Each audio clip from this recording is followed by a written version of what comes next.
Welcome to Dangerous Sheep, the channel where we talk about absolutely anything to do with technology, but primarily the things that we do all the time. On today's episode, we're going to look into building a second brain.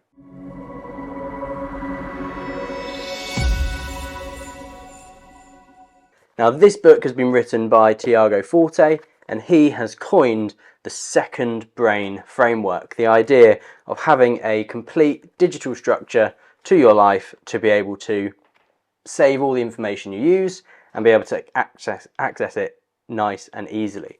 So this is a really good book to read if that is something you're interested in. This is all the theory behind his second brain framework. However, he's also recently brought out a smaller book, more of a handbook, if you will, a way of finding out how to organize your files quickly and effectively. And he states that you can do this within 60 seconds. So that's what we're going to be doing today. We're going to be using Tiago Forte's PARA method, which is all based upon the second brain, which in turn is based loosely on Getting Things Done, another productivity book. And ultimately, it's a way for you to organize your files on your computer so you can get them when you need them and so you know where to put things. Now, 60 seconds isn't very long at all, but that's the time Tiago reckons it will take for you to go from your current system of digital chaos to a fully organized PARA method of organization. Let's dive right in. Okay, so here we have a Mac, and it is a Mac that I use all the time. It's my main computer. So I am going to open my file system in Finder, and you can see just if you open my main area, I've got all the standard files that you would have on the Mac. So we've got specific folders for specific applications that they get generated automatically and thrown in here. So I'm not going to do anything with those. There are a few specific ones that I've moved in, but primarily I use two folders on my Mac. I have the Documents folder, which is for all of my stuff, which is within iCloud Drive, and I also have my Downloads folder, which is where everything goes. It's the first place something that I'm using will go onto my computer before I file it away. Now, Tiago Forte says in the book, The PARA Method, that we need to have 4 key folders. And I'm going to create that on iCloud Drive in Documents. He recommends that whatever systems you use, you don't need to change the systems, you don't need to use a different system. You can use Google Drive, OneDrive, whatever note system you use, you can use it everywhere. And we need 4 initial folders. So I'm just going to select everything, and I'm just going to move it out of the way slightly. This may take a little bit longer than 60 seconds because I'm explaining what I'm doing as I go. So I'm going to create my first one, and I'm going to call that 1 Projects. That is the P of PARA. Then 2 Areas. 3, spell correctly, Resources. And finally 4, Archive. Then I'm going to open Archive up separately, so it's next to it, and I'm going to create a new archive with today's date. So today is the 10th of February 2024. So I'm going to write the date in that order, just so when I sort it alphabetically, it will remain in the correct order. I'm going to have this archive. Inside the archive, I'm going to create a folder called Documents. Again, try and spell correctly. And I'm going to create one called Downloads. I am then going to select everything from my documents and move it into my archive. You can see everything slowly moving over. It's all within iCloud Drive, so it's not going to take very long to move. It's all staying in the same location. I'm then going to open my Downloads folder. I'm going to select absolutely everything and drag that into Downloads. Now that will be quite quick because it's moving locally on my computer, but then shortly you'll notice it will work and it will slowly upload to iCloud. That's how iCloud Drive works. So you can move things quickly and it will do all the heavy lifting in the background. So close that. So that's it. That is step 1 of adopting the PARA method. I now have Para in my documents, I have my downloads empty, and I have an archive with my first archive complete. So it's a timestamp of what my computer looked like today.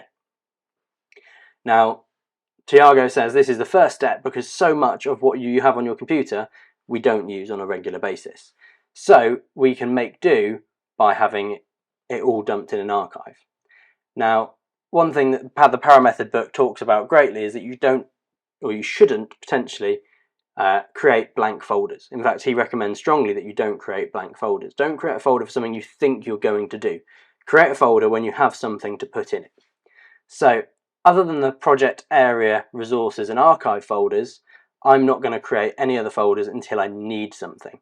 Now, I know today, when I finish this video, I am going to be writing this up into a, I'm going to be saving all the details from the video.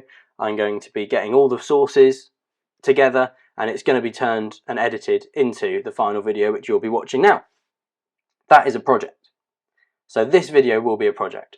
So I'm going to press plus on a new folder, and I'm going to call this folder Para Video, because it's a project.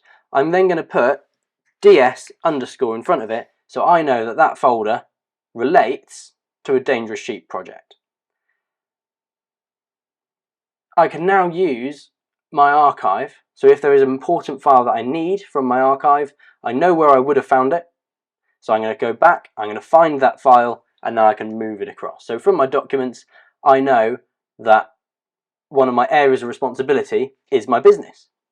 So I have Dangerous Sheep, so I'm going to drag that into areas, because I know that's an area of responsibility for me to manage my YouTube channel and everything that goes around that with Steve.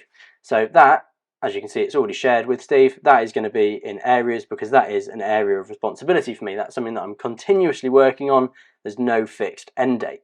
As Tiago has mentioned in the Para Method and Building a Second Brain, a project needs to be something that is measurable and it has an end date. So you know when it's complete, something that's going to be completed maybe in the next week, maybe in a month's time, but it's something that you are going to tick off, done.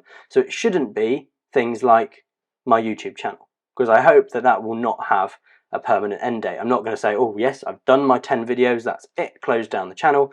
That's not how it works. So the YouTube channel is an area of responsibility. This video is a project because I have a deadline which I've set myself.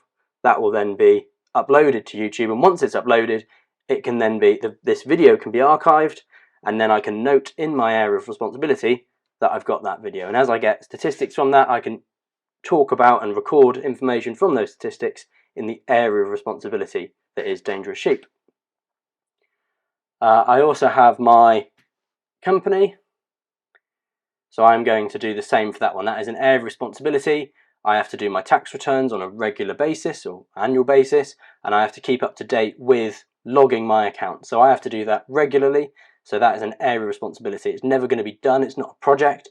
It's going to be something that I will have to continue for a long period of time. So that's an area of responsibility for me. And I've already sorted out the contents of these folders because they were folders that I used all the time. And I'm quite happy with how those folders were organized.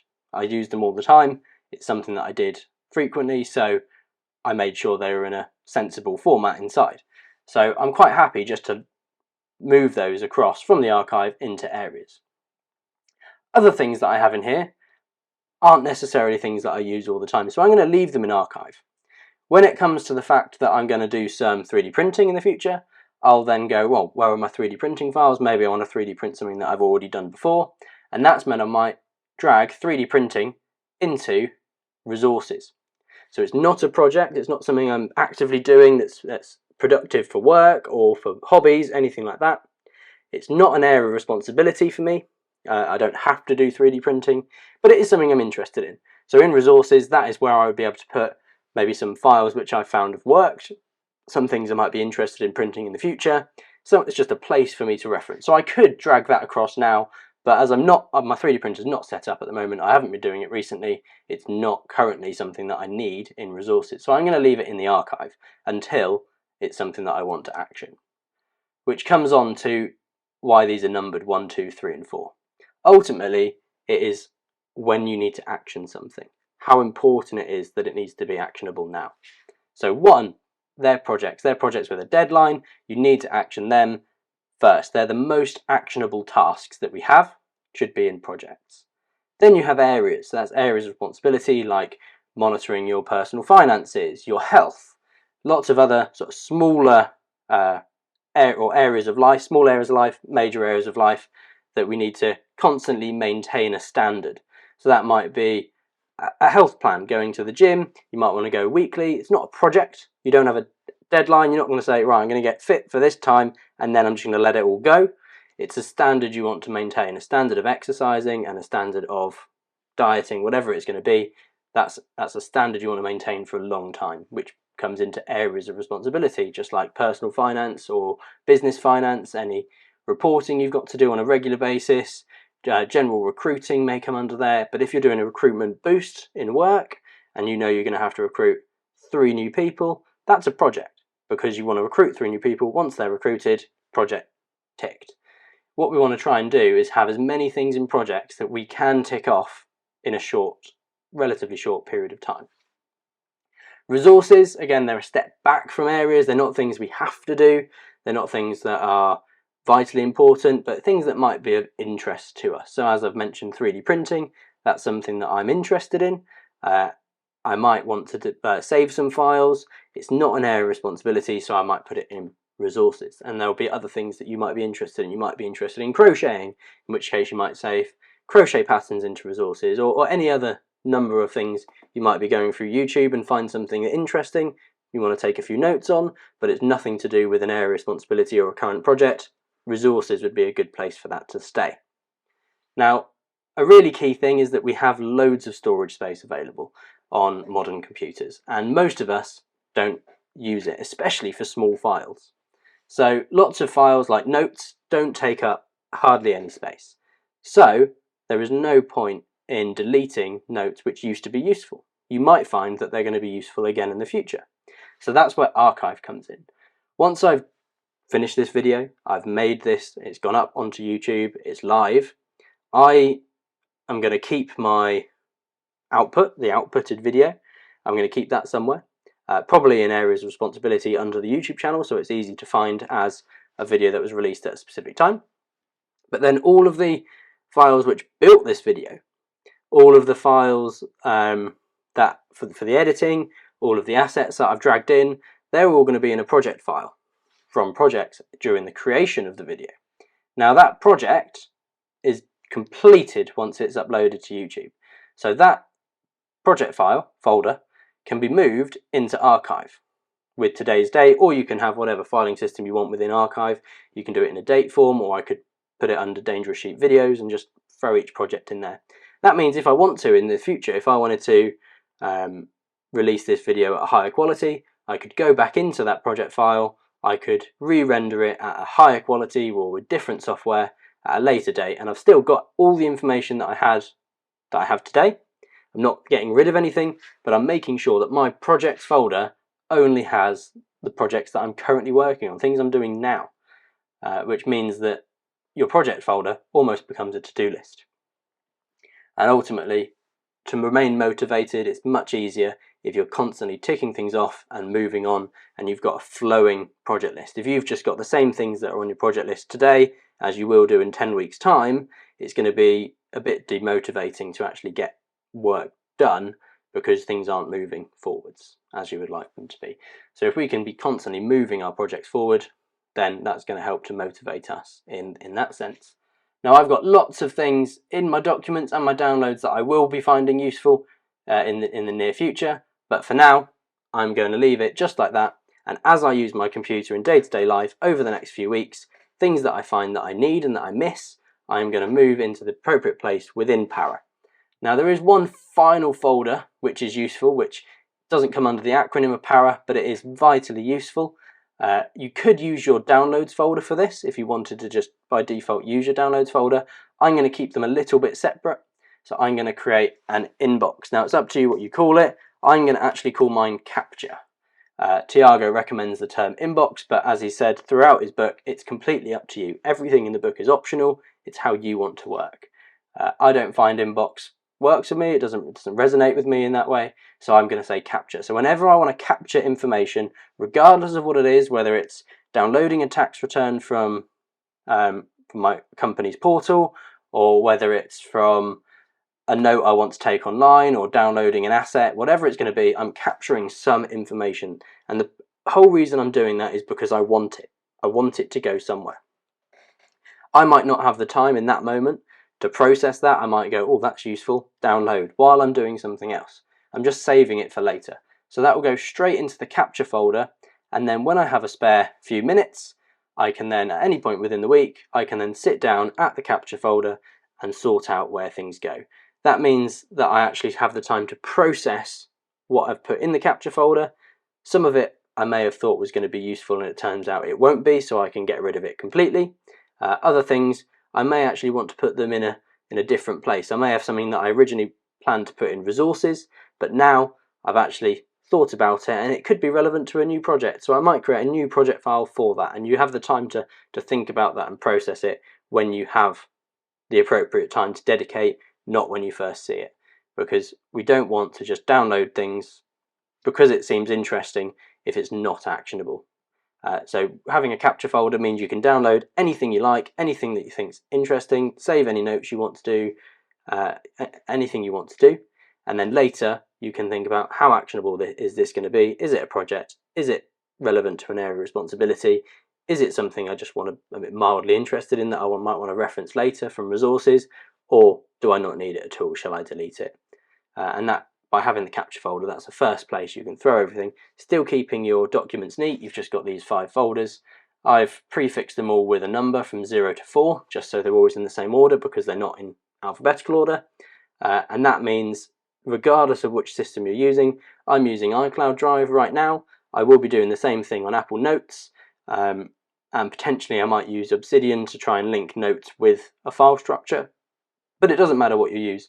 You can use absolutely anything, because by having the prefix of 0, 1, 2, 3, 4, even applications which are pre-sorted alphabetically can be in the right order, and you can use the same file format and the same headings for everything throughout your systems. Even if you use multiple systems, you might want to use different ones for different things, one for work, one for personal, but having the same organizational structure will mean it's a lot easier for you to find what you want to look for on your computer. And of course, if you've got something in archive that you've dumped, I've now moved things further away that were sort of very accessible for me. I can always search, because modern computer systems have excellent search features and they're always getting better. So on a Mac, I can just press Apple space or Command space, and that will bring up the Spotlight search, and from there I can find anything that I need to find.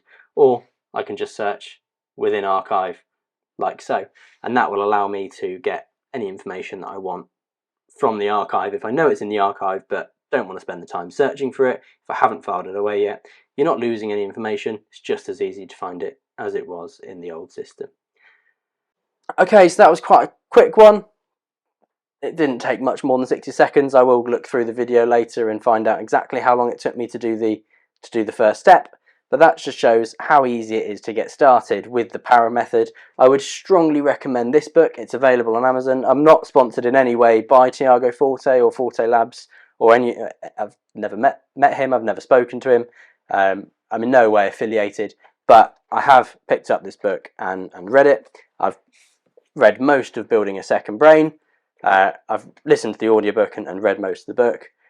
And the Power method is a really good, quick to read book to try and get you started with this method of organisation. So Building a Second Brain is great if you want to understand why we have this framework, this methodology, but the Power method is really all you need to get started. Thanks very much for watching, and I'll see you on the next one.